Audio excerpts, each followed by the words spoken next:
Okay, so we look at the Sniper Ghost Warrior 3 beta at 21:9. If I'm honest, I didn't go into this with high hopes.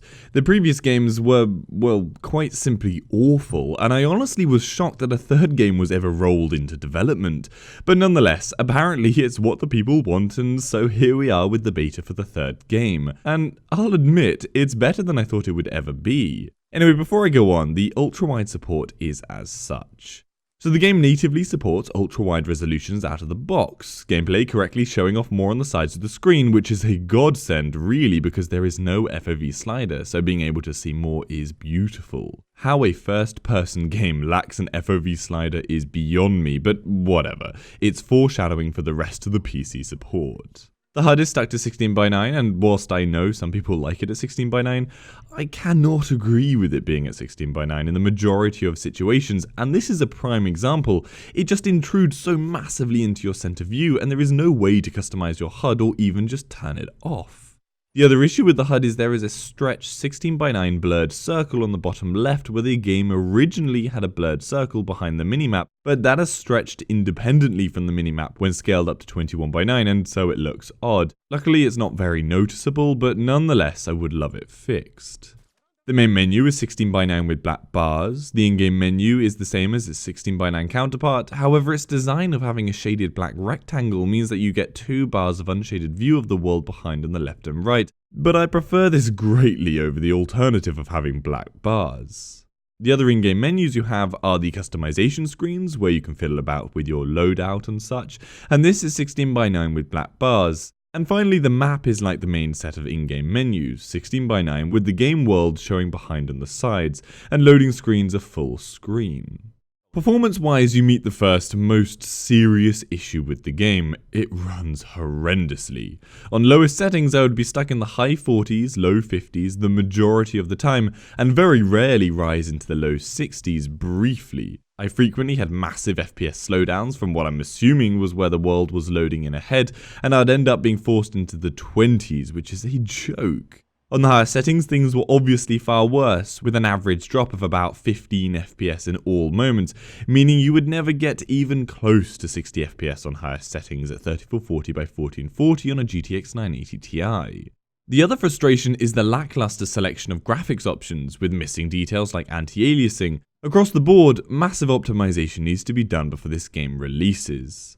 And a tie-in with this performance issue is when you drop settings down to, like I had most of the time, low or medium, you get hugely obnoxious lighting issues. Essentially, a circle around you is rendered and the size of that circle depends on the level of graphics settings you have turned on. So when on low, you can literally see the lighting shifting on or off on the environment around you. Look at the gameplay behind. It's really, really annoying, and it's a terrible way of implementing graphical performance changes. Other issues I had, and these aren't ultra-wide specific, just general PC points. Sound was sometimes completely off, such as when I got out of my car and slammed the door, the noise and the animation were totally unsynced. You would constantly be faced with loading in assets, such as when customizing your weapons. You have to wait while the new skin is applied and fades in. And yes, I know I'm running off an HDD, which won't help matters, but most other games avoid this issue, so it's no excuse. And I just don't value this game high enough to be bothered to copy it all over to my SSD to just test out its SSD performance. It's an issue you just should not be having. There is no way to turn off motion blur, which I know will annoy a lot of people, and actually the main annoyance is that this blur seems to be the cause of a lot of FPS drops, so all the more reason to be able to turn it off. A perpetual issue too is the huge FPS slowdowns, even freezing when entering the menus or when aiming down your scope. Firstly, the menus will cause the game to fall over itself when trying to load them up, so you're stuck staring at a frozen image for a few seconds every time you want to see the map, or pause the game, or change a setting, etc. And when aiming down a scope, the FPS without fail will drop massively during the animation. It's a bloody sniping game, and you can't aim down the sights without issues. Not a good issue to be having. General glitching can be found in things like I knifed a guy but somehow knifed him so hard that it flung me into a locked room and I had to restart from the last checkpoint because I couldn't get out. I also had some weird glitching on the left of my screen when reloading my assault rifle, and also on that point, the game didn't remove my first assault rifle when I changed it to the AK in the weapons cache, so I was just lugging around an empty weapon for most of the game, which was annoying as I would frequently switch to it without wanting it. Surround sound support I believe is there, but I'm not entirely sure. Generally on the whole, the sound design of the game is not well implemented, with sounds jumping in and out instantaneously, such as when going into the rain or not. The rain sound is either on or off, there is no in between, and furthermore I couldn't hear a truck coming up behind me at one point and suddenly there it was, loud as anything beside me, which isn't great in a stealth game when you're supposed to be listening out and aware of your environment.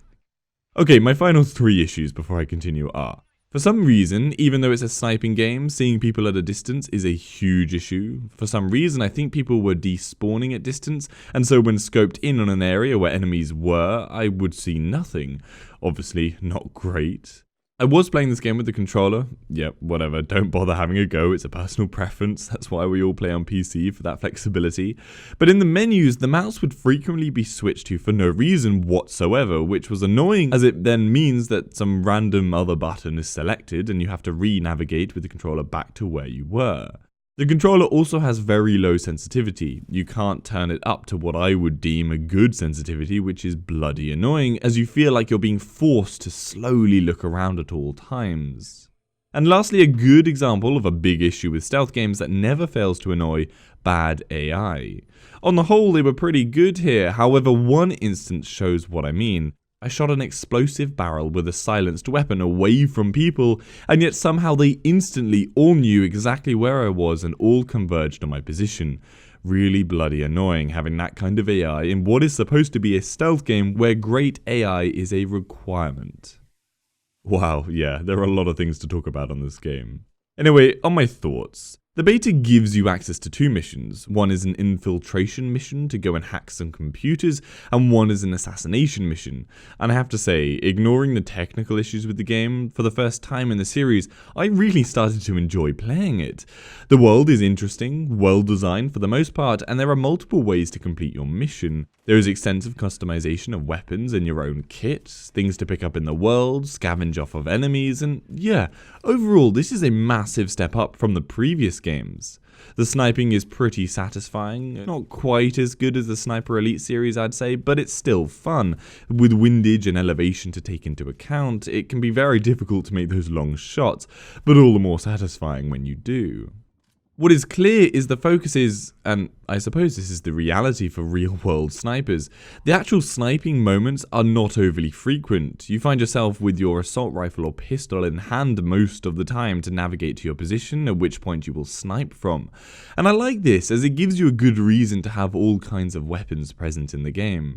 I also like additions such as silencer degradation, so you can't just spray and pray with a silenced weapon, making every hit more valuable. Something that really surprised me actually was the world traversal. You can climb quite a lot of objects like cliff faces and hang off of walls and the like in order to reach different positions or wait out of sight, making you feel far more connected to the world. Though it does have the other end of the spectrum where you have glass windows and flimsy doors which somehow you cannot break through, and that is very frustrating. Unfortunately, as it's an open world, you do need to drive around a bit, and the driving mechanics are abysmal. It's not the fact that I don't like driving, it's the fact that doing the driving is just so boring. And in fact, I should really say, what driving mechanics? They are as basic as you can get, but whatever. I suppose they get the job done, as driving isn't really a focus here. Overall, gameplay-wise, I'm far more impressed than I thought I would be. Even things like the drone tagging, which I thought would be overpowered, actually turned out to work well, and I'm certainly interested in the final release. Technically, the game needs a lot of work, but it is a beta, so like I'll always reiterate with any beta, I shan't let this negatively impact my opinion of the final game. But it has sparked an interest in the final release where there previously was none. Anyway, I'll cover the full game on its release this April, so keep an eye out on the channel for that. I'm going to give this game a WideAsFcuk score of 2. It is quite a long way to go before it's going to get a higher rating. I hope that gives you some information how the game runs at 21:9. Give this video a like if you found it helpful, and subscribe for future info. For any of the games at 21x9, head over to my channel. Hopefully I've covered it. If I haven't, then leave a comment down below and I'll try and cover it. And if you'd like to support the channel, the links to my Patreon page are in the description. See you later.